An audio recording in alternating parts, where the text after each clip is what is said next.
Alors, je ne vois absolument rien de polémique dans la déclaration d'Omar Sy. Je suis tout à fait d'accord pour dire que la solidarité qui a été exprimée à l'égard des réfugiés ukrainiens est sans commune mesure avec la solidarité qu'on a pu voir par rapport à des réfugiés qui venaient d'Afghanistan, d'Érythrée, de Syrie, qui sont en France. Et d'ailleurs, quand les talibans ont repris l'Afghanistan 6 mois avant la guerre en Ukraine, 79% des Français étaient opposés à l'accueil de réfugiés afghans. Donc je crois que c'est même pas une question d'Africains, c'est une question de blancs et de non-blancs. Parce que la proximité géographique avec l'Ukraine, elle est continentale, mais elle n'est pas géographique. Le continent africain est beaucoup plus proche géographiquement que l'Europe de l'Est, enfin cette partie de l'Europe de l'Est. Donc pour moi, ça ne tient pas. On a une proximité historique avec des pays africains, avec d'autres pays.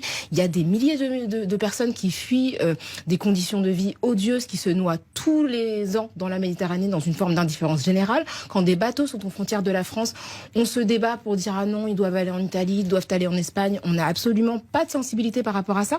Et quand la guerre a commencé en Ukraine, moi j'étais heureuse qu'on mobilise enfin ces principes des droits humains qui consistent à accueillir les réfugiés. Malheureusement, Zemmour voulait pas les accueillir. C'est nous, Éric Zemmour voulait pas. Ce qui est intéressant, c'est qu'on lui parle systématiquement de la gratitude qu'il devrait avoir envers son pays.